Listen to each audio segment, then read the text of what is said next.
Nobody knows even why some houses are called haunted. What would you call this place? A deranged house isn't a bad way of putting it. Such houses are described in the Bible as leprous. Before that, in Homer's phrase for the underworld, the house of Hades. And you really believe that this was possible?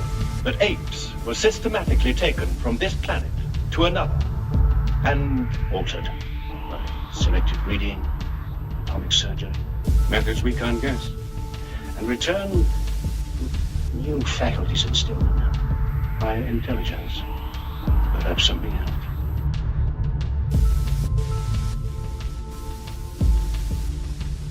Hello and welcome to the Paranormal UK radio show. I'm your host, Andy Mercer, and obviously not Irene, because unfortunately Irene can't be with us this evening. Nothing too serious, just needs to sort out a few things with some guests she's got staying over. So tonight it's going to be just myself and a good friend of mine, Kerry Greenaway, who stepped in to sort of help me out here.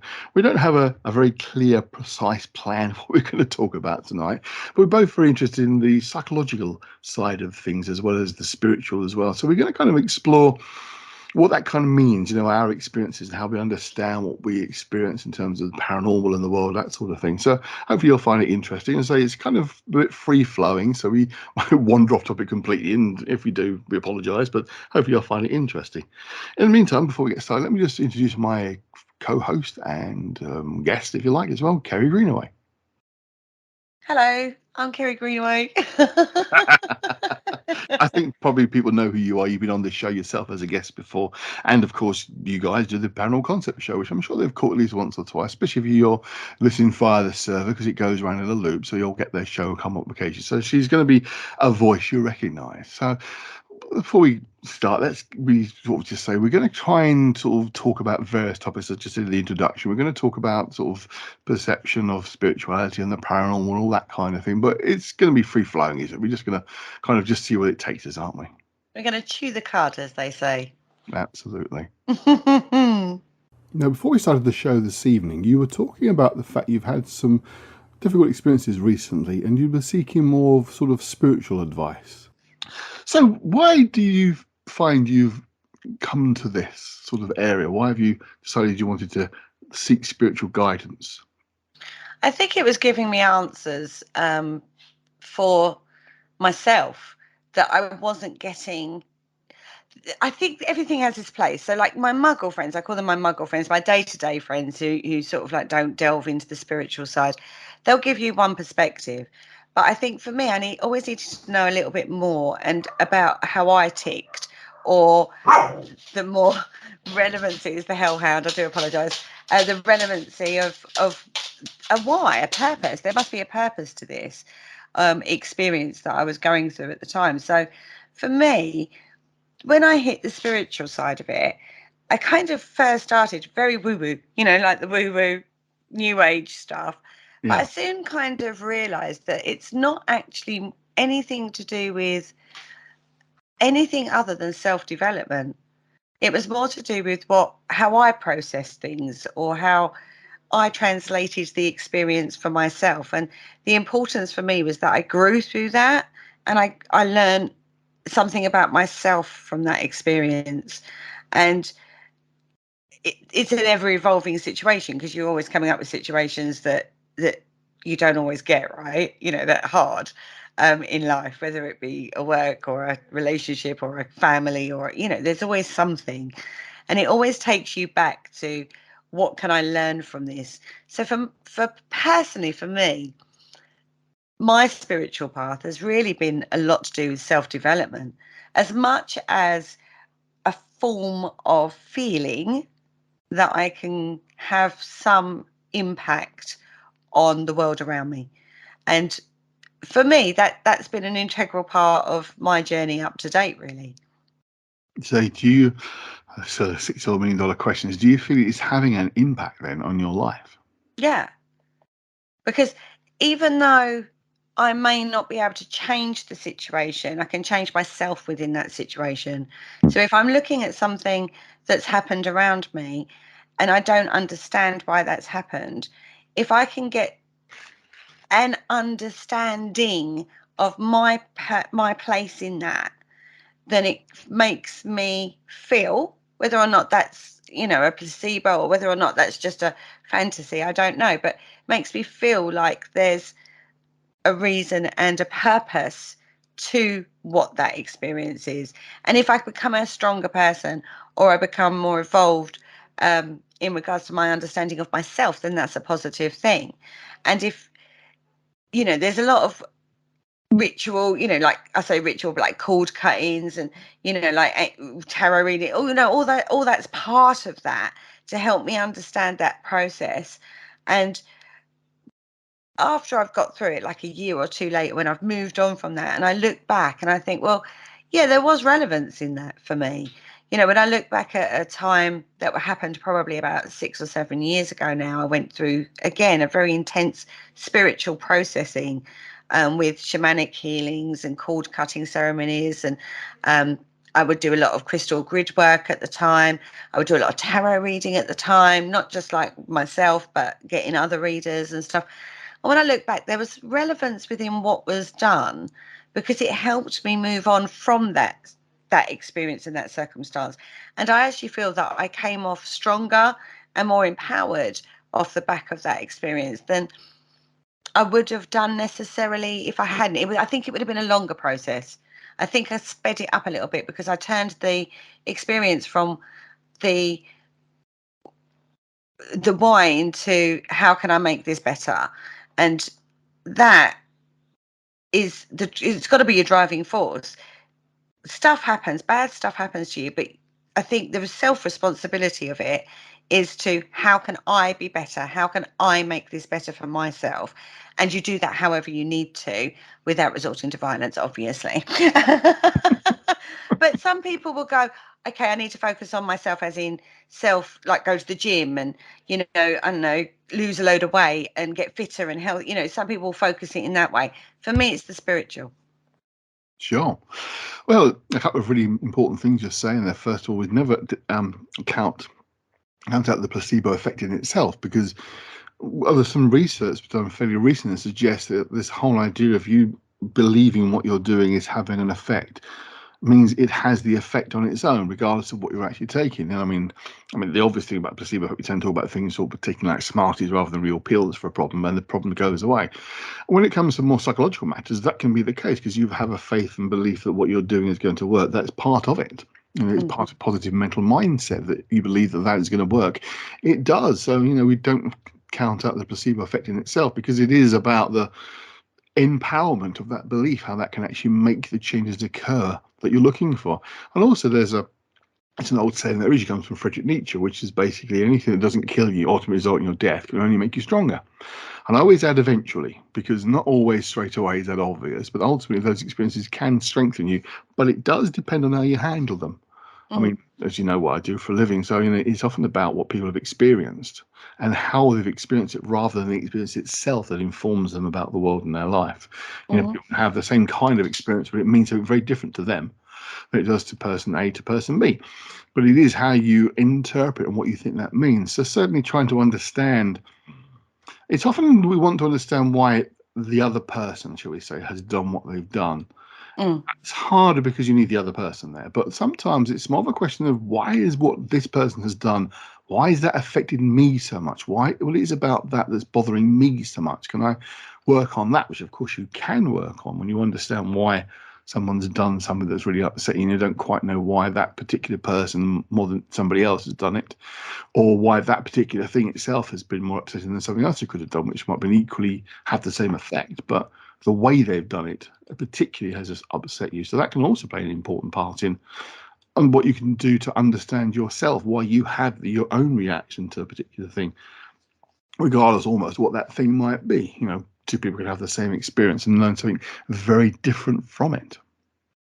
I don't disagree with that. I think that's totally true. But I think the problem is, like you said, with somebody else's behavior or why or their motivation, their intention. I think it's very easy to translate that to self, isn't it? It's very easy to say, like, but why did they do that to me? You know, but it's actually nothing to do with you. It's more to do with themselves than it is anything to do with you. But I just think sometimes distance leads you to that, because you can't change somebody. They have to change themselves. What you can do is look at yourself and go, I can change me, or I can do the work on myself. Do you know what I mean? To try. I mean, like I say, the problem is it's an ever evolving situation, and stuff you thought you dealt with will come up time and time again. You know, like self-worth issues, self-esteem issues, and stuff like that. I think the quicker you get a handle on that and start in whatever way you do, I think the quicker you get a handle on that, the better it is for yourself. And whatever way you choose to do that is the way to do. And if you can, if you can sort of like separate yourself from that person in regards to I've been talking to a friend of mine recently, and it's about expectations. How you would act is not necessarily how somebody else would act. Yeah, and cool. Your expectation will be, well, I wouldn't do that to somebody, so why would they do that to me? Do you know what I mean? But your expectation of someone's behavior is actually what's letting yourself down there. Because just because you wouldn't do it doesn't mean to say that they're going to do it, or they're not going to do it, or they, you know, how they act is different. And I think once you accept that's your expectation on the situation, and that's, you know, your expectation will generally not play you well in that situation. So to have no expectation is probably the best way. That's a lot of these things, though, we talk about, they're so hard, aren't they, Andy? They're one of those things that's like easy to say, hard to actually do. But if you recognize it through whatever means that is, then it's a step forward. Because although psychologically, or although emotionally, you know, it's all well and good, you can sit there and say it as much as you like, but until you feel it, it doesn't change. But when you are feeling it, if you've got that logical brain, you said to me once, you turned around and said, you need to start thinking with your head and not your heart so much, didn't you? Yes.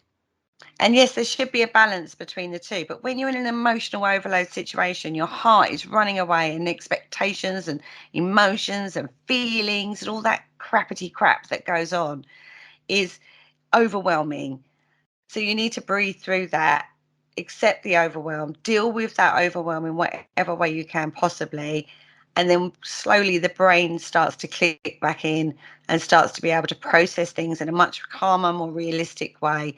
And then that balance starts coming back in. And yes, sometimes you have to be more mind than heart. And I think the overwhelm is is the worst bit, when you've got that emotional overwhelm going on. And only time really gets you through that, and get through that bit as quickly and process it as much as you can, as quickly as you can, in whatever way you can that's healthy. I will provide that with healthy way of doing it. I mean, some people go to a therapist to talk through that overwhelm, don't they? Of course. Some people go to a spiritual practice. Some people go to the gym. Some people pound the pavements running constantly. Some people throw themselves into work. But whatever way you deal with it, it is that overwhelm that you are struggling to deal with. So you have to find a way to get through that overwhelm, whatever way it is. For me, spiritual practice every time. Yeah, yes, absolutely. It's an opportunity to use almost a different part of one's brain when you're trying to deal with experiences like that. Our emotional centers tend to be more in the middle part of the brain, the older part, where the rational thought part is in the front. But that's also the part that can be potentially controlling of the other part if it's got the opportunity. And often, sometimes slowing oneself down and meditation is a very good way of working with this. Now, it's one of those things.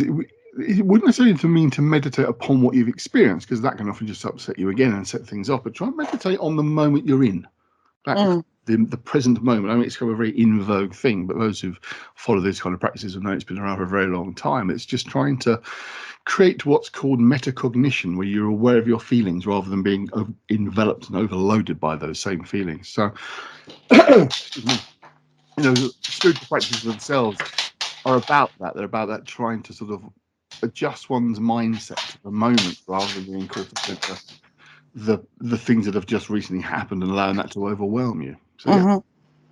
Yeah, I think it's important to, when you're sitting there in that moment of present, there's nothing on you when you're doing that meditation. So you're sitting in your room, you've got your incense on or whatever it be, however you do it. Will you lay down, dog? I don't know what he's trying to get on. Oh my God. It's when you try to sit in the present moment, you really do focus on literally what you can smell in that moment, what you're feeling in that moment. Forget what happened like 10 minutes before or what's going to happen in the future. Just literally focus. In fact, there was a technique you taught me again when I was having panic attacks. I was going through a period in my life. I was having high anxiety and I was having panic attacks. And I didn't understand why I was having the panic attacks. And because they'd come out of nowhere. And you said, when you're having that moment, you have to, okay, name something you can see. Name something you can smell right at that moment. Forget anything else. Right at that moment. What can you see? What can you smell? What can you touch? All of those sensory presence right in that moment. And it brings you to that moment. And then you go, I'm okay. And it helps that moment pass quicker. So for me, I would say my spiritual practice is probably a bit of psychology mixed with spiritual practice and belief system chucked in there. So I would say there's probably a balance between the two.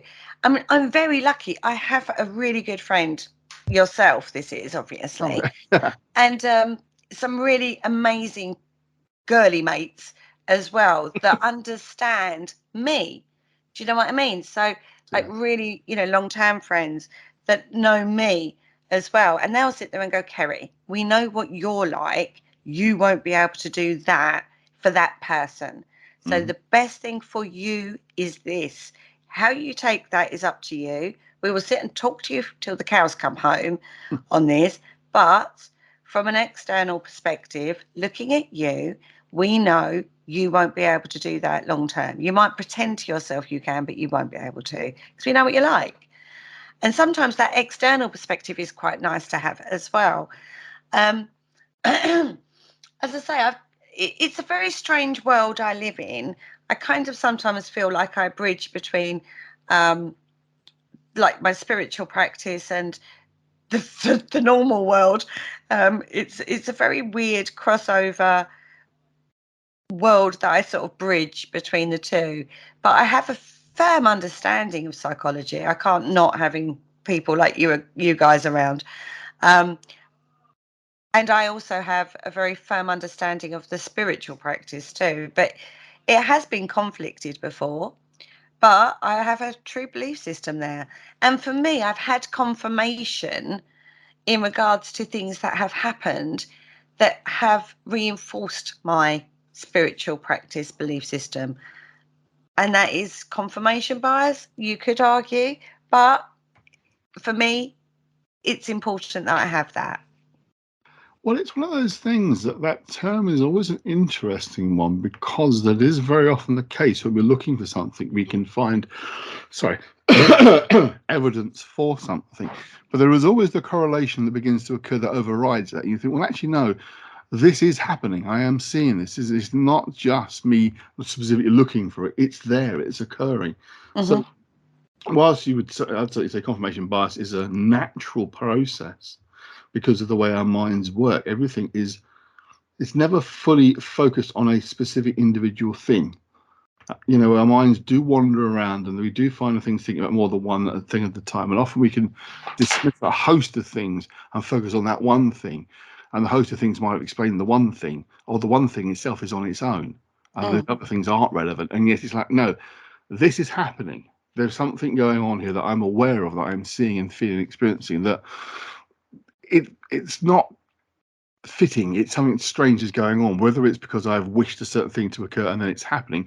We can always say, well, it's always coincidence. I mean, that's always going to be a part of the picture. There's just a pure coincidence. But then when you do have those situations, again, which you've talked about before, where you're thinking about something just as a thought process, nothing else, and then it occurs around you, you're doing synchronicity, which is something quite different.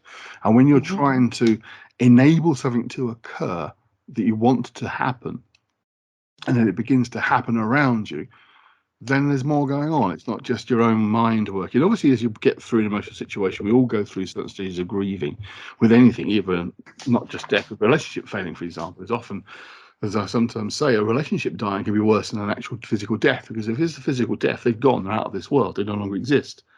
They've left you, then they still exist and have your life, and that can be worse. But getting past that, because you sit and think yourself, well, why am I feeling like this about this person? Yeah, okay, they've hurt me, whatever. It's not been pleasant. But then there's a lift comes, and you start to feel better. Something's shifted, undoubtedly, something's changed in your psyche. You don't have to know what that is for it to have that effect, to begin to feel different. No, I totally agree with that. Talking of these synchronicities, could I just tell you about one I had literally this week? Yeah. Oh, this was super weird. Right, so I was having a moment, because you still get them. They come up and you have your moment and you move on from it. You can move on quicker as time passes on. So I was having a moment. Excuse me. God, we're both very coffee tonight, aren't we? Certainly. And so I'm at the kitchen sink, which is where it tends to be where I talk to my spirit family, I call them. And I was like, Nan, oh God, I need your strength right now. Can you come forward? I need a sign just to let me know that everything's going to be fine. It's all going to work out how it should, and that you're with me while I'm going through this, because I really could do with your strength, because she was a super strong lady. And so I called my nan, and I was talking away to my nan, and I went, right, can you give me a sign? Give me a sign in the form of a lily, please, because I also believe that if you ask for a sign from spirit, it's good to specify what you want. Don't do it as something that's going to happen like anyway. Do you know what I mean? So something extraordinary that wouldn't necessarily be in your life, right? And then if it comes, you go, oh my God, there's my sign, right? So I said, can you send me a lily? So I was like, right, okay. Anyway, I've got on my day, didn't think about it, and just was doing my day. In the evening, I had friends over. Anyway, they turn up, and the girl says to me, she says, I hope you don't mind, but I've brought a friend with me. And I was like, no, that's absolutely fine. You know my house. It's an open house. You know, I've got plenty of food. I always over cater. So, yeah, of course. What's her name? She went, it's Lily. And I went, what? I went, pardon? She went, it's Lily. How rude was this? I was like, pardon? Lily? And she went, yeah, her name's Lily. And I was like, as in Lily? And then I realised what I was doing, because this poor girl doesn't never know me. So I've gone, oh, I'm ever so sorry, Lily. Please come in. Thinking, oh my God, the poor girl's thinking, what the hell? But for me, that was such a confirmation of a sign from my nan, because of all the names in all the world. And then this girl, literally, Tara said, it was Tara, you know, Tara. Yeah. She said, like, literally, she goes, it was 5 minutes before we left. And Lily had turned around and said, oh, do you mind if I come? And like, Tara was like, well, yeah, I'm sure Kerry won't mind. Like, mind? That's my sign from spirit. I'm well happy with that. Yes, that could be synchronicity. That could be pure coincidence. But it's such a weird, it's such a weird coincidence, if that makes sense. Yeah. So for me, totally spirit guided. I find that sort of thing particularly interesting, because it's not the form you were looking for or expecting. No. That's the really interesting thing. It's an unusual name. It's an older person's name, obviously, so it's only for a younger person to be called that. But to turn up like that is quite amazing. I mean, I'll give you another little story. Again, this is an absolute true story. It's someone I know. I've now told you before. I've not mentioned it on the radio before, but someone I know, a friend of mine, I've not seen for a long time. I got to know him basically through social media. I've never actually met. We talked about various things. He told me this particular story, which is ridiculous. He is very much into sort of magic and the occult, that kind of stuff as well, and wanted to spend more time studying, because he has a very long-houred job. He works a lot of hours, and it really was hard work, and he wanted to spend more time. He's almost like asking various forces if he can have perhaps some kind of help to have more time to study. Within a week, he had a serious accident at work and was laid up for over a year with a bad back. So it was like, that's not quite what I meant. Like, oh my God. And he still has probably back even now that he's changed jobs entirely because unfortunately he's back problem. But it's like, that wasn't quite what I meant. But, you know, so you have to be careful there. But, yeah, I think there is certainly too common an occurrence through pure coincidence. Yeah, exactly. But one thing I learned very early on in my spiritual practice was that if I was doing any manifestation work, you have to treat the universe of what you're trying to manifest. If you're putting out a specific intention, you have to be specific. Yes. Because absolutely. the universe is I call it an incredibly fickle child. So I had a client the other week, and we was talking about, she wants to manifest her soulmate, a relationship. So I said, right, okay, let's start with the basics. And I said, what sexual orientation are you? And she was like, really? And I was like, seriously, you could put down all the qualities you want in the world on your manifestation, but if you don't specify exactly that you want a heterosexual male, Yeah. for example, it may send you all those qualities in a girl. Yes, it could just be wanting to be in a relationship, but you want it heterosexual. Don't mention that thing, and finally you got someone of the same sex pursuing you, which of course is not a problem if that's what you're into. But if you're not, it's like, that wasn't quite what I wanted. Yeah, thank you ever so much. I got a fantastic mate. Do you know what I mean? She ticks every box. If she was only in a male form, Yeah. And that's what I mean with manifestation work. You have to be incredibly specific, because the universe is a fickle child and will give you exactly what you want. It doesn't know the nuances of human nature. So like you might say, like in the same for tarot and stuff like this, I'm sure, because you've read tarot for a lot of years as well. If you're forming a question for the tarot to answer, you kind of have to be really specific, because it's so nuanced, isn't it? Mm-hmm. Like reconciliation, for example. I did a reading the other week for a lady regarding a relationship, and she wanted reconciliation. That word can have several different meanings. Certainly. So reconciliation could mean your relationship is sparked again and you're like going forward. I've got fireworks going off in the background now. Gosh. Oh, Lord. Which is why the dog's being funny. It could mean reconciliation in regards to a friendship. It could just mean that you reconcile the situation for yourself. Yeah. So reconciliation, you kind of have to specify what form of reconciliation it is you want. Absolutely. You know what I mean? This is the thing with spiritual practice, and actually knowing intention and how to frame your intention is key. Yes. This is one of the most important things. Now, we can debate long and hard about what the hell it is you're talking to, what we're communicating with, how it's happening, whether it's angels or demons or entities or aliens, or we're appealing to the subconscious at the collective level to make changes occur. It's something that you would debate forever. The thing is, there is something to it. There's no doubt about it. These things happen. It's one of those weird things that happen too often to be just coincidence, but not often enough to be demonstrable or provable in any shape or form. So it is a really question that you can debate forever why these things are happening, what the mechanism behind it is. But there is just too much of it to be purely coincidence and nothing else. That's the thing I've certainly learned over the years. There is... I mean, I'm often talking about this kind of difference between the subject-object relationship of reality and the world around us, that we aren't necessarily discrete objects and subjects in an objective world, that there's something more going on there, that there's a correlation and connection that is undeniable, that demonstrates itself from time and time again. But what the nature of it is hard to say. I think one of the problems is modern science particularly wants things very cut and dry to be explainable, that can be reduced down to certain specifics, and materialistic reductionism is what it's called, and that is an approach to phenomena, but it's not the only approach, but it's one that's become the predominant one, because it does produce results that are useful, that we can do things with. We can talk about sort of experiments to make better transport and that kind of thing, you know, the sort of things to improve the real world. That becomes the primary things we look for, that make things like life easier or make people money, basically. So the approach that we have scientifically is such that the kind of things we're talking about here are automatically going to be dismissed because they don't fit that criteria. They're not going to be provable. None of it's provable in a laboratory.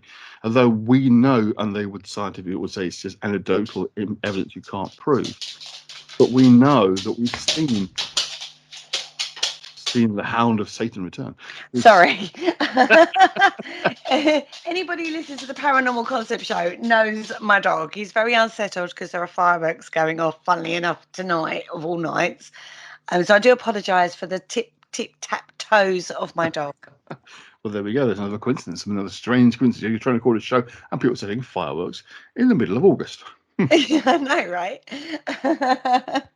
Bizarre, but yeah, I mean that's the key thing. And I know we talked about this before, but you can take something that's simple and straightforward. It fits in what we're talking about, the idea of love.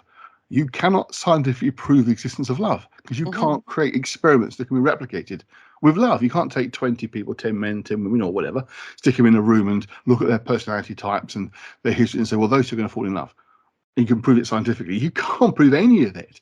So we don't pretend love doesn't exist because we can't prove it in a laboratory. I mean, it's a standard one people often go to for this kind of explanation, or should we say, attacking the very empirical idea, empirical science, is just use love as the example. But it is a good example of something that you cannot prove.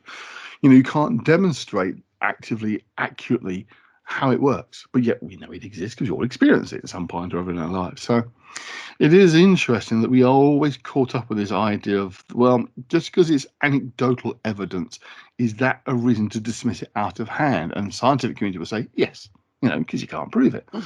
But that's true of any of this, a whole field. I was just debating this recently on one of the forums about ghosts. You know, we're never going to prove ghosts exist. You're never going to prove they don't exist, because you're never going to have a piece of evidence that is going to stand up in a scientific court to say this is proof of a ghost existing, because they don't migrate to laboratories. They don't perform certain tasks in a certain way to prove they exist. But equally, you cannot prove they don't exist, because you cannot prove a negative, because you then have to prove every single example that anyone's ever experienced or recorded of a paranormal event, a ghost, isn't real. You have to prove that, and you can't. So it is a continuing dilemma. And you have people like Professor Brian Cox claiming that because of certain astronomical effects and things he's interested in prove that ghosts don't exist. It's one that's bounced around for a while. It's complete nonsense. It doesn't prove anything. It's about energy and how energy decays, or doesn't decay, or transforms. I mean, I read the article originally a long time ago and I think, well, actually, this doesn't really prove anything to do with what we're talking about here. But it's touted quite a lot as being the Brian Cox says ghosts can't exist because of reason X. Yeah, okay, but you don't prove it. It's a soundbite, though, wasn't it? He said it in regards to, I think that they were looking for like the God particle, they were calling it with CERN, weren't they? Yeah. And he sort of said it as a small part of a larger paragraph, as it were, and it got the sound bit. And this is the thing you have to be very careful with. You know, like sound bit. A lot of people get their information these days from sound bites or from memes, but they don't actually research the meme. They just say, oh, it sounds good. I came a cropper of this recently. I said to you, we did a show a little while ago, and I'd read somewhere, and I'm sure that it was Carl Jung who had said something, that there's no such thing as coincidences. And you said, I don't think he ever said that. No, I didn't.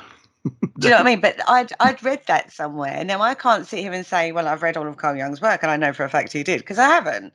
You have done that a hell of a lot more than I have.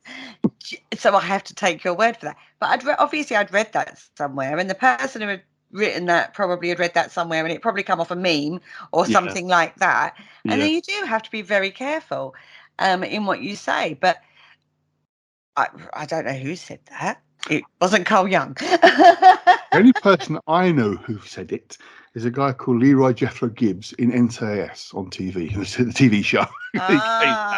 Maybe that's where it came from. Even then he said, actually, oh, no, it can happen. It's like, okay.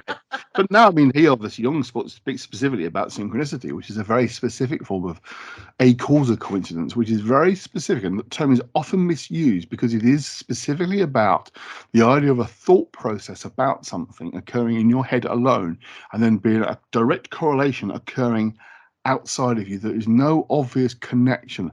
The best example, well, an example he gave in his own writings, which I often mention, was a particular case of a client of his own, where she had a dream about a dung beetle, quite a rare form of beetle, you don't often get in Switzerland. And while she was relaying the story, one of them flew onto his window and landed on there. Again, quite a rare creature. For it to appear at the same time she was talking about a dream about one, that is a proper synchronicity, where those two things occur. Two things occurring simultaneously outside in the real world around you are coincidence. They're not synchronous in that way. There's a very specific meaning he had behind the use of that term, and it's often the same misunderstood as, unfortunately, a lot of the things Jung has said has been misunderstood over the years and misinterpreted. And excuse me, one common thing is he is seen very much as the mystic. He's often seen as being someone who gives validity to mysticism and occultism and that sort of thing. Sorry, excuse me. But he's not, he's not this ultra mystic person people sometimes think he is. A lot of the stuff he writes about, he does try and offer the psychological scientific explanations for some occult phenomena, certainly. I mean, one of his earliest research, in fact, his dissertation got his became a doctor with, a doctorate, that's the word I'm looking for, was an observation of a relative of his who appeared to be a trance medium. And he talked in great detail about the voice and the second personality that was emerging, that was of an aunt who was obviously a lot older than the young girl whose voice it was coming from, and something quite different.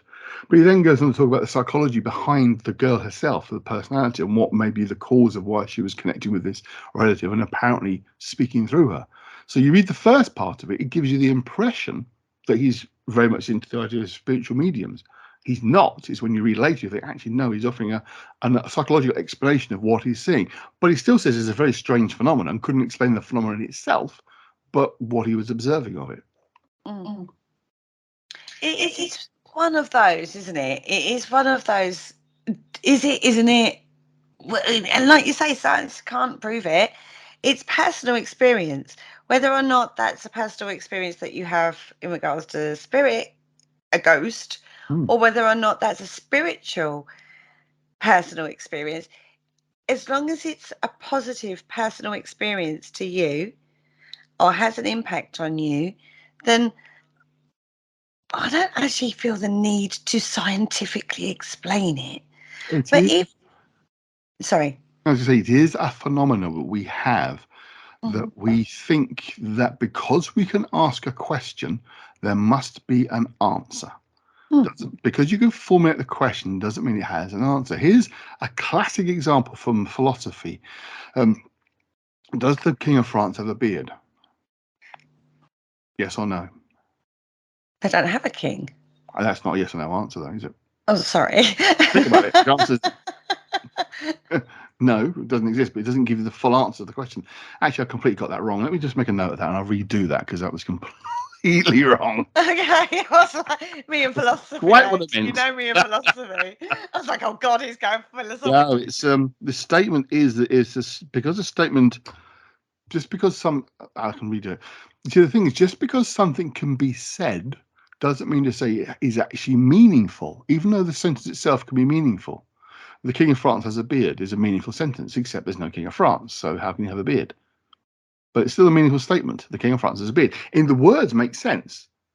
The question is a formulated proper question, structured correctly, except there's no answer to it because there's no King of France. So you can't say you've got a beard or not because there isn't one.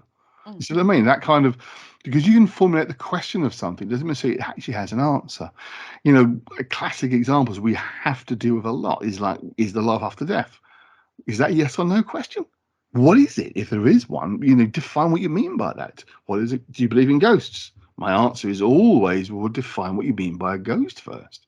Because if you're going to start talking about the Victorian parlour kind of woo-woo spirit from heaven come back with a message, then I say absolutely not. Not at all. But I've seen strange phenomena that fit into the paradigm of being a ghost. It's paranormal phenomena, certainly. Definitely had experiences of that. But I wouldn't begin to say for definite what the cause is because, again, I think if you try and formulate a particular answer to that question of what causes these things, you end up with examples that don't fit that explanation. So do you dismiss that example because it doesn't fit your explanation? Or do you say, well, actually, my explanation may be lacking somewhere? But often people come to this field with very specific ideas of what they do and don't believe or prepare to believe. And that, unfortunately, can often limit this, and trying to be more open to the idea of possible other explanations while still maintaining the belief that it could be paranormal is important. It's not the case of just because I don't believe in the Victorian parlour idea of the spirit of the dead coming back doesn't mean I don't believe in ghosts, because I don't believe in ghosts in that sense at all. But I do believe, as I said, something weird happens. There's no doubt. High strangeness is real. Yeah, I totally agree. I think I think, again, if you enter this field, you enter with a very specific perspective on what it is. And I think if you continue, you learn, and you learn a lot in a very short space of time. Mm-hmm. And then if you actually go the step further and start researching stuff, which you do because you end up with questions. Mm-hmm. What was that I experienced? And it leads you down into lots of different areas. I mean, I spent one evening, we'd done an investigation, and there was an EMF reading, a high spike EMF reading at a specific point in the room. And I spent a whole evening researching glass, and just to see if there was a reason why the glass might have an effect in creating an EMF, a high EMF reading. And it can actually, believe it or not. Interesting. I know, it was really interesting. Well, it wasn't. It was a really boring night, but I got that nugget of information and that nugget of knowledge that I wouldn't have had if I hadn't have spent the evening doing that work, doing that research. God, the amount of window companies, trust me, was not a fun night. But having said that, it wasn't that bad because I spent the whole evening doing it. Because I needed to know whether there was a logical scientific explanation as to why that experience had happened. Many other times that I've spent an evening doing that work and I've not got the answer. Yeah, exactly. You know what I mean? So it does raise those questions within you, and that quest for knowledge, that quest for learning is actually kind of what has attracted me and kept me passionate about this field. Mm. And that has evolved over the time. I mean, when I first started in the field, and this was quite a long time ago now, about 10 years ago, I came in off the back of Most Haunted, watching that on the telly, and I wanted that. I wanted some of that experience. And I was working in the spiritual field, and I kind of wanted to take that into another experience. And so I came off the back believing orbs were real. And, you know, every time you'd go out, you'd have an experience, or you'd see something, or it would be, you know, I kind of thought it would be like you see on the TV. Very quickly you get disillusioned from that. Oh, yes. But, but that's a TV show. Yeah. I was getting that experience in a completely different way, and it gave me that quest for knowledge, and that quest for learning, and that quest for the why, as I call it. And it's made me a lot more open-minded than I ever was before, a lot more knowledgeable than I ever was before. It's helped me progress in regards to personal development. I've been able to have transferable skills we talk about in my day job.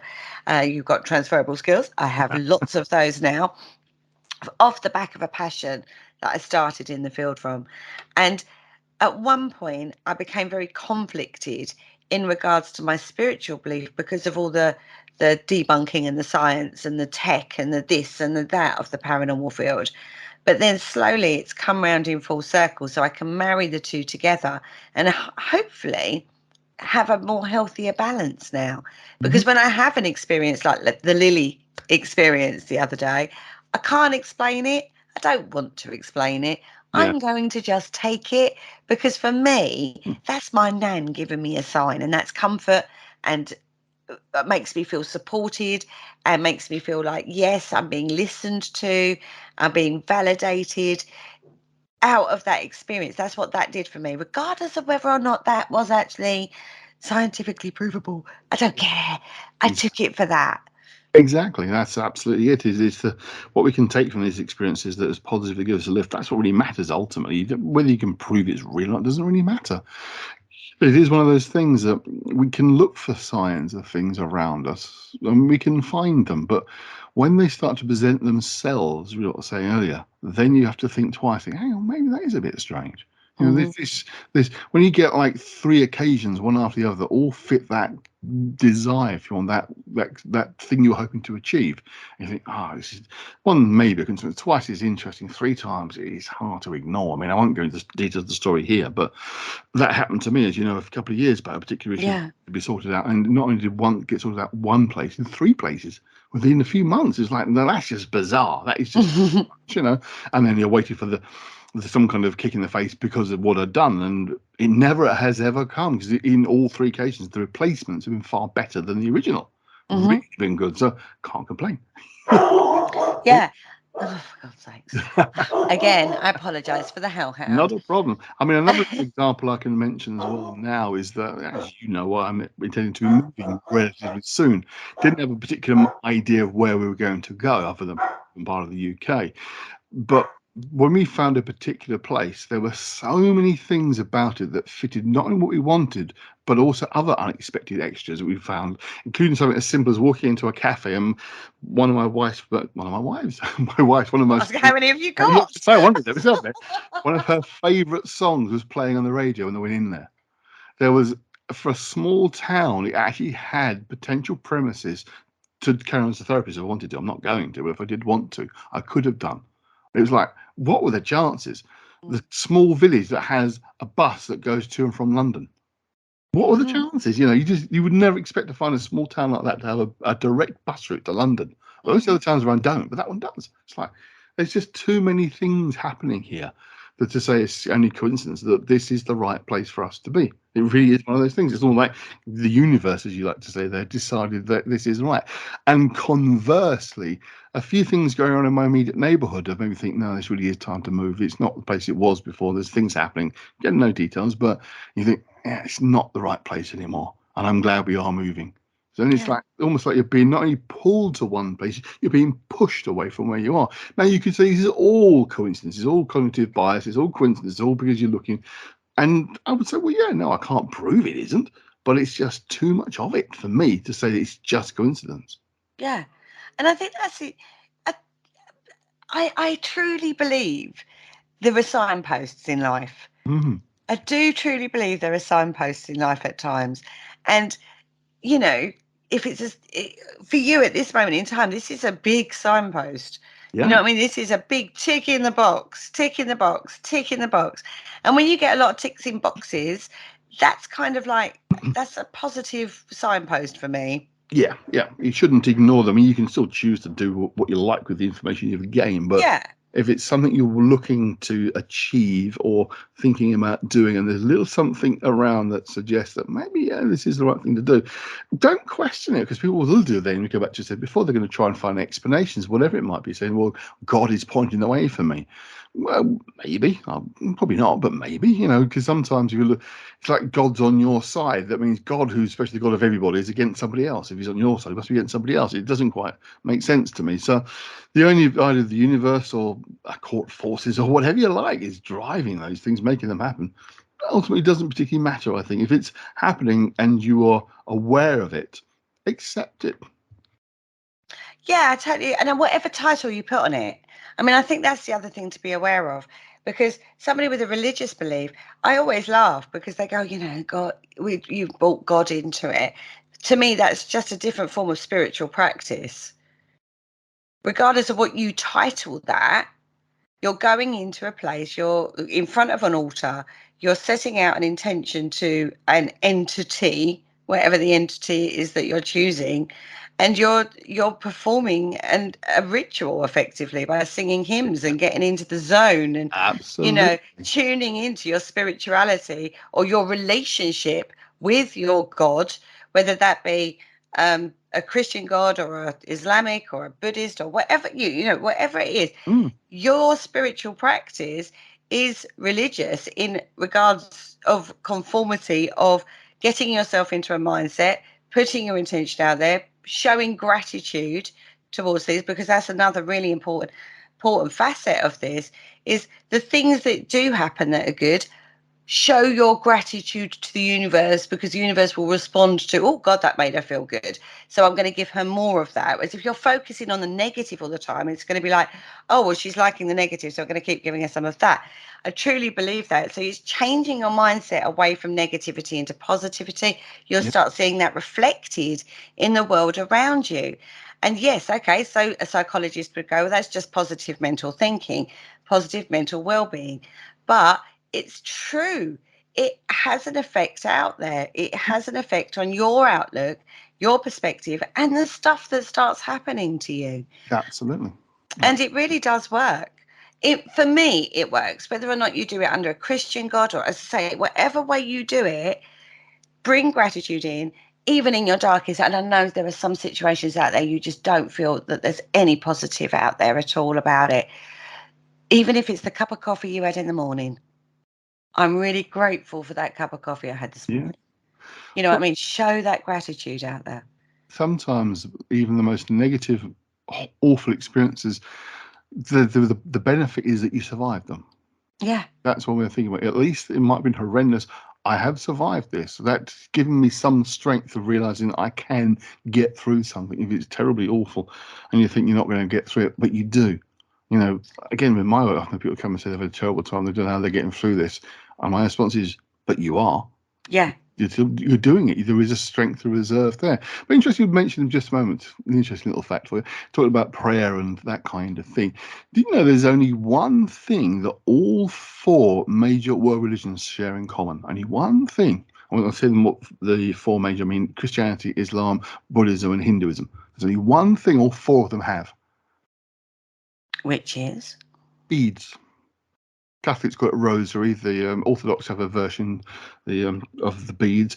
In Hinduism and in Buddhism, you have malas, and in Islam, it's got a different name. I completely forgot what the name is, but they also use beads as meditation as well. All four of them use them, and that's the only thing all four have in common. Otherwise, which reminds me of and I could be completely wrong. You might know more on this than me, but witches' ladders. yeah, that's similar kind of thing. It has the same. It's about focusing the mind, meditation, or ritual practice, which is what it basically is. You're sitting there with your Catholic saying the Hail Marys, or you're saying the Om Mani Padme Om from Buddhism. You're still repeating something. You're repeating lines from the Quran. It's all about mantra. It's all about repetition to get yourself in the mind state. It's all about hypnosis, effectively. It's what you're doing. And it's the only thing all four religions have in common. Otherwise, there's nothing else that they all four share. And I always found that really fascinating. And yeah, you have witch practices involve those kind of things as well. You know, spells and incantations often designed to be repeated. They are creating a mindset, but I wonder if that mindset then attunes you to what's around you to make things occur. And I do always say subtle things. It's not big dramatic stuff. You're not going to make amazing things occur that are very obvious, but the subtle changes in the environment that can occur around you when you're doing this. I think, as I say, it's more than just your mindset that's changing. The environment, whether it's things like the EM field are being altered by it, as you said yourself, discovering the different effects that simple things can have on the EM field, which you wouldn't expect to have an effect, but do. That kind of thing, I think, absolutely plays a major part in this. I think, yeah, exactly. And they talk about vibration, changing your vibration to the vibration you want to manifest. And that is so key as well, because if there's any, I mean, I'm reading a book actually by, oh gosh, she appeared at the Nameless Art, the witch lady. Oh, Gemma Garrett? Gemma, that's it, Gemma. I'm reading her book at the moment, and she's talking about how certain witches in the Cornish way would repeat, walk in a circle, repeat the same thing, you know, the all of that sort of thing. And it's the same thing. It's creating a mindset that brings you into the resonance of what it is you wish to affect. And that is essentially what we're talking about here.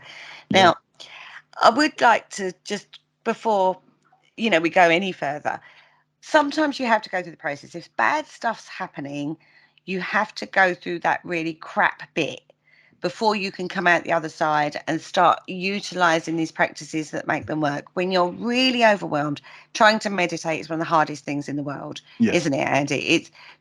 You can't, basically. But eventually, when you get a time of separation away from that, you'll start to come through that and you'll start to notice.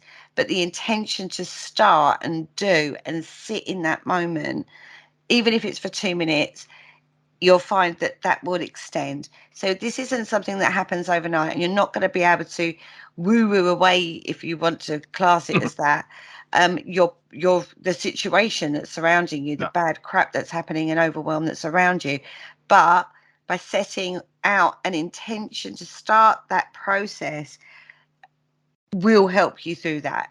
Yes. And but you do have to go through that really big overwhelm. And Andy has sat there for many nights for me while I've been crying and sobbing and going, I don't know what to do, and all those sort of things. And now he's sitting here talking to me, and I'm talking about my spiritual practice and my positive mindset and my this and my that and my manifestation.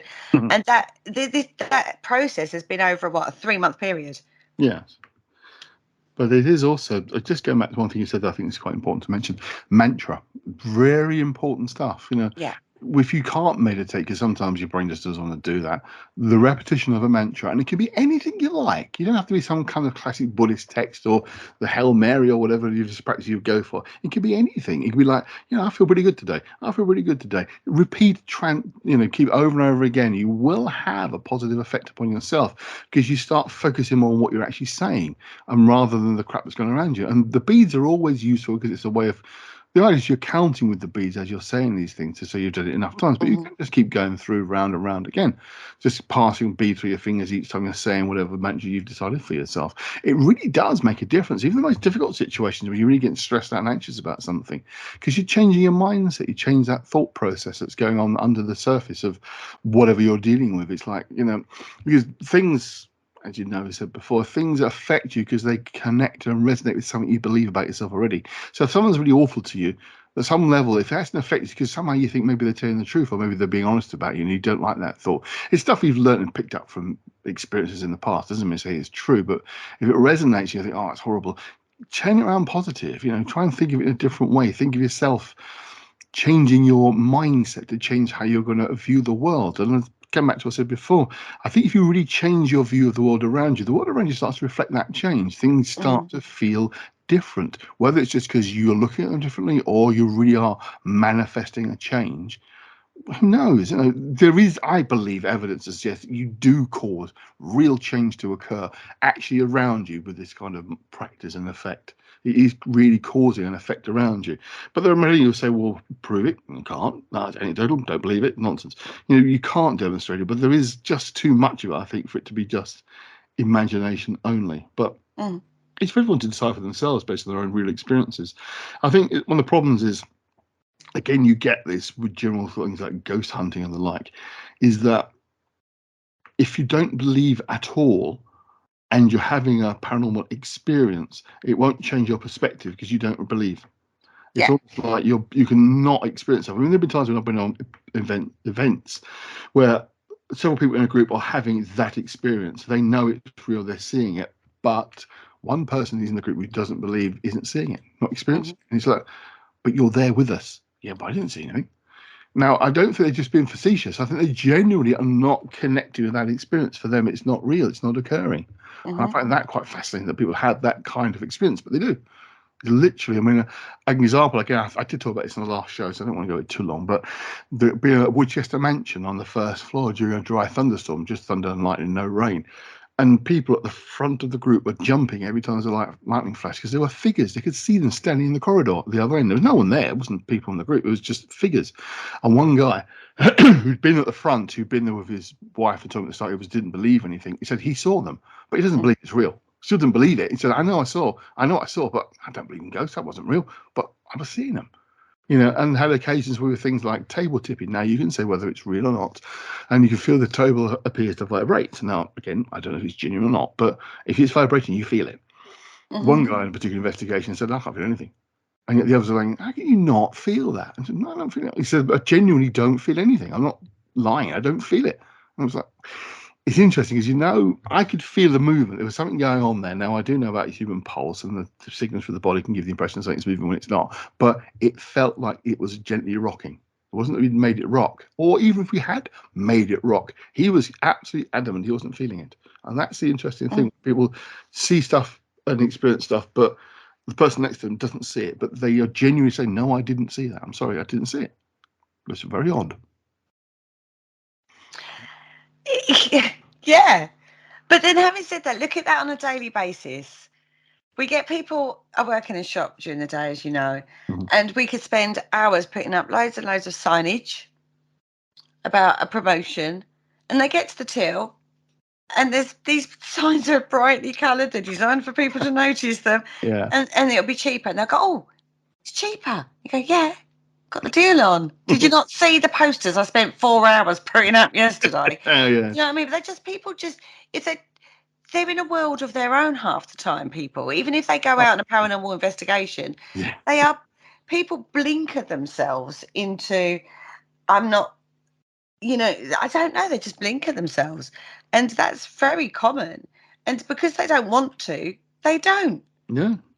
Well, that was the most interesting phenomenon I noticed when I was working at a professional ghost events company, was that you would find that if at the start of the night the group didn't really feel they're into it, like expecting you to produce rabbits out of hats, it was pretty awful. The night was no good. Nothing really happened. If they went in with the mindset, yeah, this is definitely stuff's going to happen, I'm really looking forward to this, really going to experience stuff, it happened. Now, it's not imagination, absolutely not imagination, but the mindset of the crowd made the difference. And that is really fascinating. It shows it's not a passive phenomena. Whatever you might think it might be, it's not passive. We play an active part in making these things occur, not by fakery, not by imagination, not by misinterpretation, but by the very deliberate nature of being there for it to occur, hoping and, in some sense, praying for it, expecting it, desiring it, means it happens. And that was the weirdest thing, because there was no way you could find an obvious correlation between those two. I mean, yeah, okay, one person might get overexcited and then that kind of moves on as a theme through the group. They get group hysteria, which I have seen on events as well. Yeah. But when you know there's a genuine phenomenon occurring, and yet the people that are into it, not panicking, running away and screaming or getting scared or anything like that, but actually staying and observing it for themselves, it feels very real. It's really happening. It's a real experience. Yeah. Oh, you see it with teams as well, like the little teams. If you've got a well-gelled team that's balanced and working well and are really looking forward to it, then you'll get a great night. Whether or not, that's paranormal experience or just having a good night. Or if you've all had rows and stuff and everything's a bit spiky, it's not. But it's a wonderful world. I have to say, I love the paranormal field. I love watching other people's experiences and hearing about them, or how they're translating their weird synchronicities or their coincidences, or whatever way you want to put it. I do think that's just incredibly exciting. Even now, I do think there's too much ego in the field. Somewhat. We'll put it out there that way. The story I was going to tell, but I won't tell it. No, I have decided to hold back, not use my power of the medium to get a go at a certain person. It's very rude to me, but yes, I won't do it. I'm not mentioning any names or any TV programs that I may or may not be involved in. Neither will I. Just start you off. But no, I think there is ego, and I do think you have to look again. You look at intention and motivation. Some people are in it for the most haunted experience. They want the exposure. They want the followers. They want to earn money out of the experience. That's nothing wrong with that. No, absolutely. But separate that from what you're doing. If you're doing why are you? Forget them. Why are you in the field? There's a lot of I find there's a lot of judgment in the field, but I do think, well, what other people, again, your expectation on other people is not your business. Actually, your expectation on yourself. Why are you doing it? Why are you in the field? What is it that drives you to do what you want?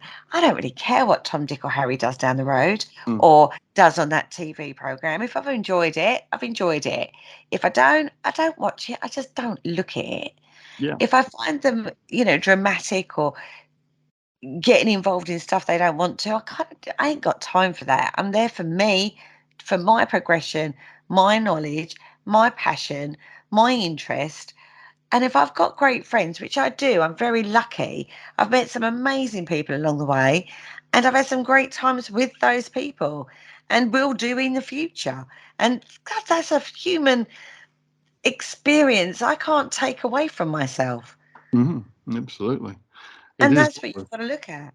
Yeah, that's it. It's the nature of what we're involved in is that it does involve a group mind as well that has a part of it, but it's also that because you work together on something, you actually experience things. And one of the things I remember from the group I was, or the company I worked with for a long time ago, actually just around the same time Most Haunted was starting, we noticed something very interesting was that phenomenon of the most haunted expectation of it's going to be really scary and spooky. It was a double-edged sword because it brought more people along to events, and the events were selling out really fast, and that continued to be the experience for quite some time. So that was good. It's that, but bad because they expected that kind of experience. They get spooked in the first 5 minutes. You used to point out, look, you're watching what was originally only half an hour long show, turned into an hour, but with adverts, it's only 40 odd minutes of the 24 hours they've spent at that location. And sometimes the quote evidence they produce was pretty weak, and that was after a day of filming whatever they could find. So you do have to rein in those expectations. But I remember particularly myself and the guy who used to run the events, who used to work together, and people often used to say to us, when you two are working together, we have the best events. Mhm. The ego blow, trumpet blowing there, but it was because we really gelled well together. Yeah. And it seemed to bounce off each other. It worked brilliantly, and we powered the places up. There's no doubt about it in my mind. We powered them up. We gave them energy that whoever was there was then able to manifest and make use of, whichever way you want to put it. I think that was what I found was most interesting when we were seeing other people who were then running the events, because the guy who owned the company kind of backed away a little bit from doing all the events, and then I got dropped out for my own reasons. They weren't as good. There was a difference. The feel was different, which is a shame. It's just the way it worked out. I'm sure things improved afterwards, but there was a definite a change apparently in how things were going. Mm. Yeah. I mean, we've got teams that have come and gone, and people that have come and gone, and then they've come around again and again and again. But each time it's been integral. Each time there's been something amazing that's come off the back of that. And I just think sometimes you just have to accept things for what they are. And people will go, learn a lesson, come back. And what's the old adage? If they're supposed to be in your life, they will be regardless. Yeah, they come around and irritate you. They come take over your life, and you can't get rid of them. Yes. No press company accepted, of course. I was going to say, soz. Soz, not soz. Actually, if anything, I have kind of stepped away somewhat again from the whole paranormal world. I didn't do investigations of any kind, shape, or form for a good few years. Really dropped out. Then kind of came back in again and kind of dropped out a bit again, and back in again, dropped out a bit again. So it's gone backwards and forwards. Unfortunately, the group I joined most recently kind of fallen apart by itself. So that didn't really help. But there we go. So No, but I think sometimes it does. yeah. I do think sometimes it does. But then, and I'm a true believer of this, things happen for a reason. I truly believe that, because every single time when I look back over my life, if so-and-so hadn't have happened, I wouldn't be where I am today. I see. I don't agree. I don't think anything happens for any reason. It just things happen. It's the human psyche, human propensity to look for patterns where none exist. But it's what gets you through. It doesn't really matter that much. As long as you're not stopping yourself, from doing things because you're worried about that kind of thing, then don't worry about it. If you look back and interpret an experience based on that, then it's fine. If it works for you, that's fine. But I do think it's a retrospect thing. I do think in hindsight is a wonderful thing on that one. Oh yeah. Because as I say, when I look back over how my life has gone, then I can go, I'm glad that experience happened, because it did lead me to that, and it led me to that, and I learned that, and I did this and I did that. I wouldn't be here. You can't apply that to the future. You can just go, the only thing you can apply from that reasoning is you just have to see how things play out. Yeah. Because that's exactly it. And live with the best and do the best you can at that time, and progress forward in that present moment, and see where that leads you. And then hindsight again, you look back and go, God, that was a good experience. Absolutely. Or, that was a cul-de-sac. Yeah. It is. I'm very much a believer. If you can find something useful in every experience that you have, no matter how negative it might be, if you can find something useful, hold on to that. That matters. That's useful. It's taught you something. I mean, I'm not believing sort of life teaches you things. They don't. Things just Excuse the language, but shit happens. That's life. That's the way it goes. But it's what you do with those experiences. I said back at the beginning, it's not so much what happens to you, it's how you interpret them, what you think it means. You can make what might be seen as a negative experience become a positive thing. You say, for example, you're with a partner and they are a certain kind of person, and you like that person, but there's stuff about them you don't particularly like. You realize a bit of an arse. And at the end of the day, it's like, well, at least split up. You can think, well, I can either try and find someone who's a bit like that because that was okay, or recognize, well, maybe this is not the right kind of person to be with in the first place. I don't mean you personally, and let me say that, but in terms of my work, in terms of my work, let me just, no detail at all, but one person I've been working with for a while that's realized the kind of person that they were bringing into life as a partner in a relationship was actually not very good for them. But they kept finding the same kind of person because they thought that was the kind of person they wanted to be with. But the more they understand themselves, the more they begin to realize that, no, this is not good for me. They're actually just reinforcing they're basically reinforcing my insecurities so that I then become more dependent upon them to feel better. And that's a narcissistic twist. That's really quite dangerous. But it takes a while and courage to recognize you're doing that. And I say, not you I'm talking about. I'm really glad you said that. Yeah. I'm really glad you said that. What do I think about? Yes, I think you do have to recognize traits within yourself to see why maybe repetitive behavior would come up. And a spiritual will go, well, the universe will keep giving you the lesson until you learn the lesson. That's the woo-woo way of looking at it. But there will be something within you that is needing work, shadow work. Again, the spiritual terminology of it. So when you start looking at terminology, let's go into that safer ground. When you start looking at terminology, it's the same thing, just addressed differently. It's the same concept, just dressed up differently. Like we talked about spirituality and the universe being, whether that's God, all the other different gods that were out there, or whether or not that's, the source or higher power or whatever it be, whatever you class it as. It's just basically a basic terminology for the same sort of thing. We talk about that kind of work in regards to shadow work. What is it about me that keeps attracting the wrong or creating a wrong experience in regards to that relationship?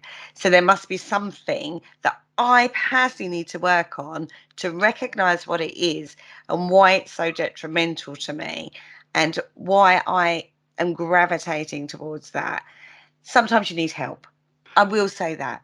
There is times where you need help to find that, because you can ask yourself the questions until but you've got to have a level of honesty with yourself that sometimes only another person can bring out. Yeah, that's the whole.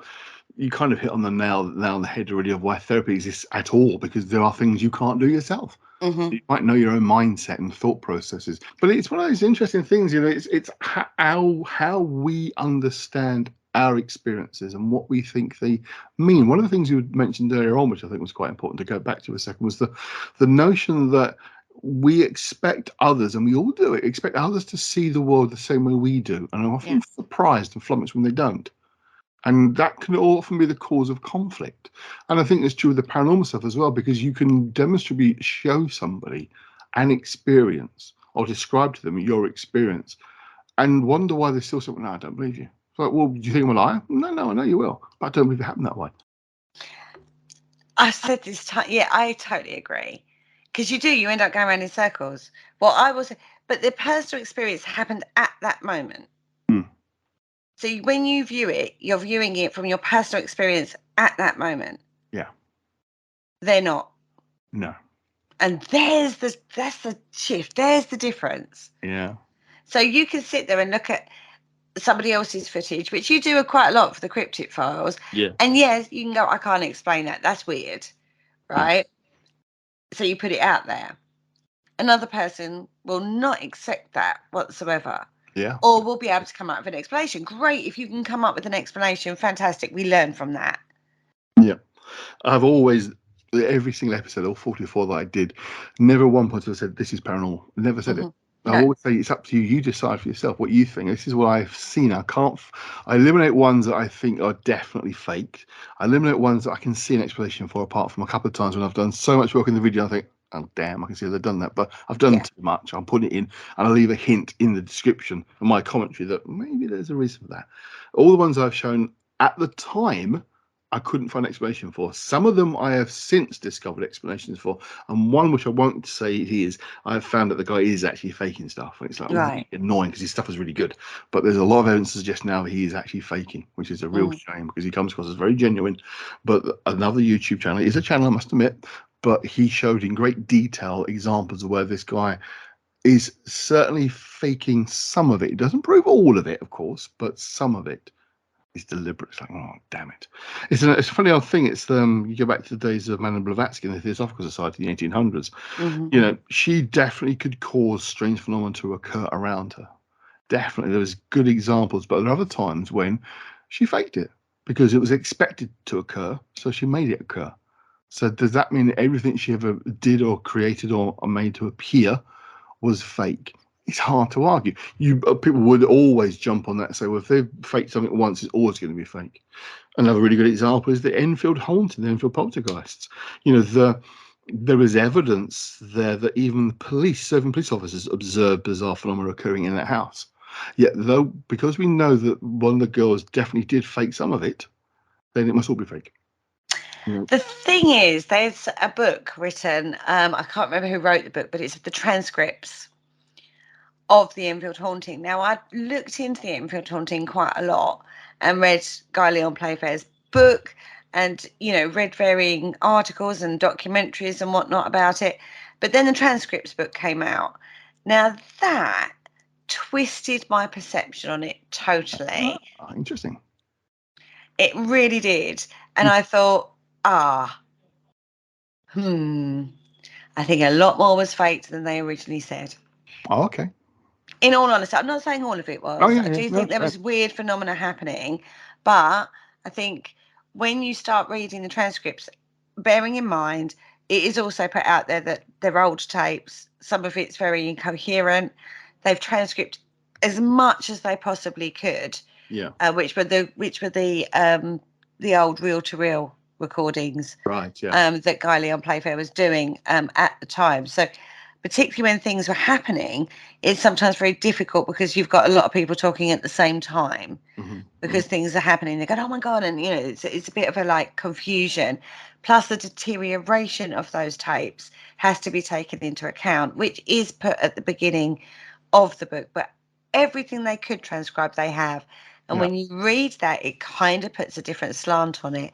And I remember reading it and putting the book down and thinking, oh, right. Yeah. I think there was a little bit of that compared to it's almost like the ultimate poltergeist case now, isn't it? Yeah. Or viewed upon as the ultimate poltergeist case. Another thing to do with the Enfield was I saw there's a very famous photograph where Janet is supposed to be levitated off the bed, and it's always shown as a one-frame photo. However, there is actually more to that. There is actually more frames of that sequence. And if you look at the sequence of photographs, it looks like she's jumping. Yeah, I wouldn't. I'm not hindsight on that, but I wouldn't be surprised. I've often thought they don't look right. Those photographs, but something has been jumping around. Yeah. The one I always find is the fascinating bit is the fact you got the two police officers, man and woman, talking about what they witnessed themselves. Now, that again, it's that nugget of well, that's strange because they're both serving officers and they both saw this thing levitating, not very far off the ground, but it was levitating. That in itself. It's like, again, the problem is these things are so muddy. It's like another one I find fascinating and read a bit about is the Borley Rectory story, of course. Yeah. So muddied the waters of that one now. Who knows what the hell ever happened really there? You know, that is all very confusing. I mean, moving to the UFOs, Rendlesham Forest, you know, Roswell, all these cases are like, well, there's muddied water now so bad that is there any reality to any of the part of the story? But when you get little nuggets you think you can hold on to, say, well, this stuff, okay, yeah, maybe fake, maybe whatever, but they are as close to reliable, definite witnesses as you can get. And they're both saying that they did see something strange occurring. Now, the rest of it could be a load of baloney, but they have seen one particular part that was fascinating. I find that interesting. Again, could be just perception and imagination, but they've got nothing to gain police officers saying that they've seen this stuff. I mean, just briefly, I back in the day, it must be before the year 2000, I think, because one of the things that was prophecies, I was involved with a group. One of the people get involved I met peripherally through that was a former Southern police officer who told me all sorts of weird stuff when he used to be on the beat in Grays, some very strange phenomena he'd experienced when he was on the beat. And I said, I don't tend to talk about this. I'll talk about this to you guys because this is why I'm coming to these meetings of earthquakes, because I'm fascinated by what I experience. And I found out by chance about Andy Collins' meetings and I wanted to come along. I got sort of chatting to because he lived not far from me. And it told me about all sorts of stuff, including his belief that there was a standing stone somewhere in Grays. He was absolutely convinced in some field in Grays there was a standing stone that had not been removed. And he was absolutely convinced that, lo and behold, some time after when he was involved, we managed to find through the city town hall of Grays that there was actually one in the field on that. I can't remember the name of the field now, but if you ever drive to Coldhouse Fort, from where we live, you have to go past the field on the way to Grays. And it was like, there was a single standing stone that was removed back in the 1800s, but it was there. And he said, I was convinced of it. I dreamt about it. I'd seen it. And these records now prove it was there. Now, I've only got his word that he found out subsequent to his dreams that it existed. Of course, he was making it up, but he seemed very genuine. Don't think he was making anything up at all. He was very genuine about it. No, this is one of the things I dreamt about, and this stone really was there. So it's those kind of reliabilities you expect. I mean, whatever you might think of the police, they are trained to observe. That's the whole thing they do. They observe what's going on and assess what to do. So if they're noticing strange phenomena like that, I try to put a bit of weight in it because of the nature of what they do. And also they're risking ridicule and being mitigated at by their fellow officers if they come forward and say they've seen strange stuff. So when it's reports involving police, I tend to take a little more notice for that reason, because again, it's about perception. It's about being trained observer. But you're always going to be at least partly subjective in your observation about who you are. But they are trained observers. So if they see strange phenomena, I tend to take a lot of notice of them. I think in all of those things you said, you have got the human factor.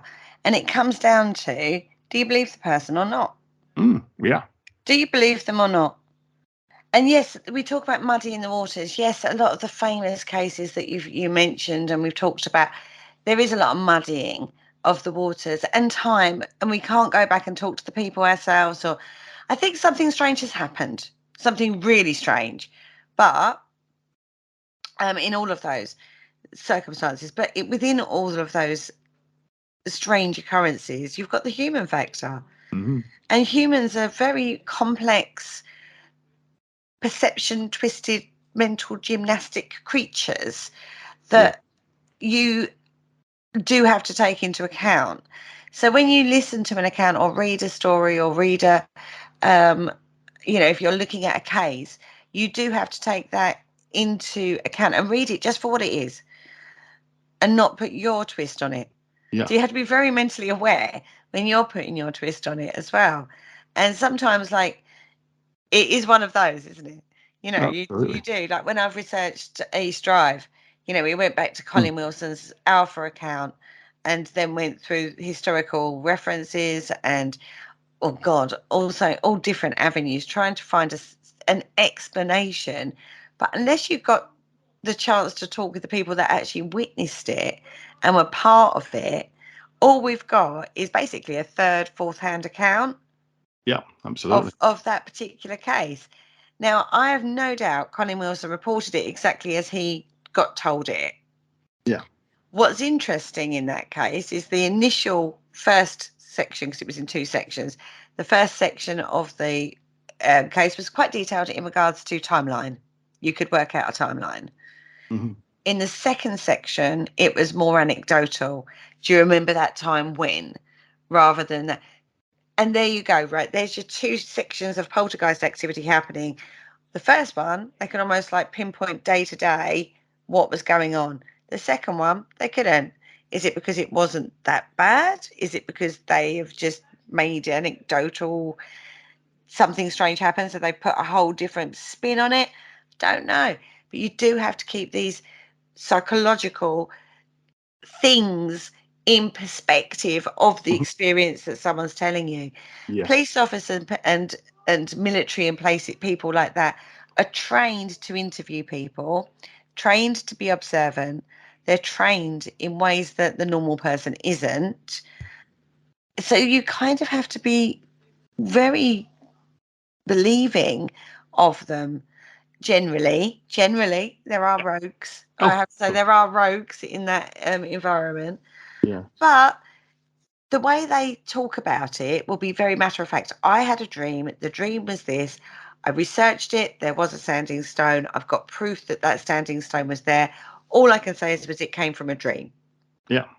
It's not overly embellished or exaggerated. Yeah. I mean, there's a very good example of exactly that phenomenon was Blythe Bond and the finding of the ruins of Glastonbury Abbey. He was an archaeologist, or the work was archaeology, and was finding the site and unearthing more and more parts of the building that had previously been buried underground. And it came out that he was getting them via seances, and they were horrified. The community were absolutely horrified. And you're finding it by what? It's like, well, it's working. Why are you worried? What's the problem? But they didn't like it at all. No. But yeah, I mean, obviously everybody has. Nobody can be totally 100% objective about anything because we have our own lives, we have our own experiences and expectations, our own visions, our own ideas and thoughts. So nothing's ever 100% purely objective. There's always that element of what's going on with us subconsciously. We color these things in. But as I said, the idea that you've got somebody who might be more trained to observe, more likely to give you a more accurate account of what's going on because they've been trained to observe. But at the same token, it doesn't mean to say everybody who's not trained to observe is going to be making mistakes. But again, it's down to expectations and belief. What is it you are hoping to experience? What is it you're afraid you're going to experience? It all plays a part. Oh, totally agree. And we went out to Hockley Woods on the solstice, and we set up a little mini ritual. We was trying to attract fairies, and it was, total woo-woo little ritual, but it was lovely. Really enjoyed it. But the information coming out from that circumstance was very symbolically relevant, is the way I could put it, into regard to the situation that we were surrounded with at that time. Very interesting. Totally could be your mind that's jumped the gymnastics. I talked about mental gymnastics. Because we were in that circumstance, we've gone out with that intention, then all of a sudden the symbology that's coming through was relevant to what we were doing. You're joining the dots. Your brain has created that because we've set that intention and we've actually put ourselves in that circumstance. But we had a great time, really great experience. And it was really interesting looking at the symbology of all the things that came through on the seance. So is that a bad thing? No. Would I take that as evidential? No. Yeah, exactly. Yeah, we went out into the woods, the same woods, and we were part, well, there was people doing an experiment, and me and Andy were stood back and just allowing them to get on with it, basically, and having a little quiet chat. And you saw something strange further off. Do you remember that? Yeah. Yeah. And it was like, right, okay, I saw that. Did you see that? Were they there because they were attracted to the work that was going on, the energy work that was going on? Was it just a walker in the woods? Who knows? Had similar experiences when we went to Rendlesham. Yeah. That's it. When you are, particularly if you start to describe something to the person with it, the person says, well, that's exactly what I was seeing. That's what's so fascinating. I mean, a particular example I always remember of that, exactly that, many years ago at one of my favourite locations, Woodchester Mansion, down in the cellar there. They're having a small group seance, and there was myself and a few other people there. And the person next to me was an old friend of mine, also called Andy. We call him Roo. And I described what I was seeing, which is basically this sort of small golem-like figure climbing out of the ground at the end of the corridor. And he said, that's exactly what I'm seeing, completely. It's like, oh, that's interesting, because we've not said a word to each other. We're both seeing the same kind of thing. Another occasion, visiting Edgington Park Hotel, which is a hotel, obviously, but it's very famous for being the outside shot location for The Haunting, the film from 1963, one of my favourite films, which is based on Shirley Jackson's novel, The Proper Haunting, not the TV series on a few years ago, The Haunting of Hill House, which had little to do with the original book. This is the film of the actual book, Edgington Park Hotel. Now, myself and another guy there, there was a particular room that was believed to be quite haunted, and he went into the room, sat for a while as a medium, psychic, whatever, and came out again. And straight away, I went in after him and sat in the room. He described what he'd seen outside of the room, not in my earshot at all, what he'd seen. I came out and described what I'd seen, and we both saw the same thing. So simply, this is just a simple image of a woman sitting at a what they call the sort of desk, not desk thing, with a mirror on and you have brushes on top of that kind of thing, vanity mirror, whatever it's called, sitting in that long dark hair, white dress, maybe a nightgown or something, but combing her hair. Couldn't see her face in the mirror, but see the back of her head combing a very long straight hair. We both saw exactly the same thing in that room, and that's when it's supposed to have been haunted. And that, again, what is it? Are we reading each other's minds? Is there a physical impression left in that room? Is it the energy that we're giving it because we're attuned correctly that then this imagery starts to animate like a film does, or a movie, that you power up the projector and the projector starts showing the images? Is that what's going on? Or is she genuinely a departed spirit that haunts the room? Don't know. But we do know we both saw and described the same thing without any prompting or connection with each other, no pre-discussion. We didn't know which room it was going to be in the bloody building we were going to for a start, so we had no idea. We were told it was quote haunted, never described what had been seen, or was it a woman with long dark hair, or was it something completely different, or was it just taps and noises, or just voices? Don't know. We didn't find out. But that's the room we were told was a haunted one in the hotel, and we described the same thing. It's crazy world we live in, really, when you think about it. All the things we've discussed tonight, it's a super crazy world, and I think that's the only thing you can. It's like, they talk about life being a crazy ride. Well, kind of like, you listen to our conversation tonight, kind of weird. We live in a kind of weird world. But I think ultimately we're talking the things that get us through a day. Yeah, these are completely separate. All right, the psychology bit for you isn't, but we live in a completely separate world in the 2D, as it were. Do you know what I mean? Like, where we're dealing with like our job and our customers and our cleaning the house and, bringing the kids up and what dinner are we going to put on the table and, I've got to put a load of washing on kind of scenario, to this other world we live in, which is weird and wonderful and full of ritual and seances and ghost hunts and dark buildings in the middle of the night and things like that. And it's such a vivid tapestry of snapshot of each person evolving themselves in whatever way that is. And I find that fascinating, watching how other people evolve themselves as well. I just find the whole thing really fascinating. And it's just a crazy little world we live in, isn't it? Very much so. And I think we've actually reached a nice possible point of concluding tonight. So a slightly different episode of the Paranormal UK radio show. As you probably realise by now, if you've tuned in a bit later on, there's no sign of Irene whatsoever. Unfortunately, as I mentioned at the beginning, Irene has been abducted by aliens. No, not really.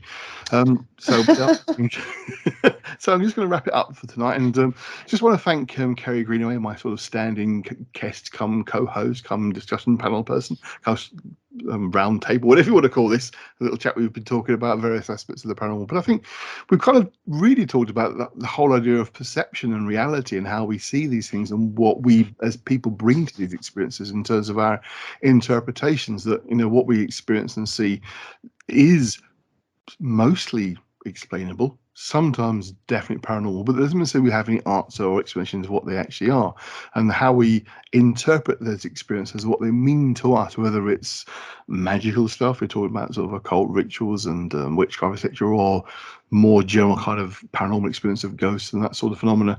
What we bring to those experiences, what we expect from those experiences, very much colour what we experience. It's not just a passive observation of a phenomenon like you're going to see a football match, for example, or you're going to see a play on a stage. You're a part of it. You play a part in that experience, whether you want to or not. You're caught up in the whole experience, and that is important to remember, that when you're having these odd, anomalous, high strangeness experiences occurring to you. So I think we'll wrap it up for tonight, and it's been an interesting evening's discussion, certainly, and I hope the audience have enjoyed what we've been talking about. But we should be back hopefully next month. Irene should be available once again with life returning back to more normal, and we'll have another guest discussing, I have no idea what. We shall wait and see. But thank you very much, Kay, for joining me this evening, and I hope you've enjoyed yourself as well. I have, because we're taking a break from the Paranormal Concept Show at the moment. We're having a little sabbatical. That's the word I was searching Have for. one of those as well if you like. Yeah, and so I have enjoyed it. I've enjoyed it very much. So thank you very much for having me on. You're most welcome, and hopefully I'll have you on again another time. But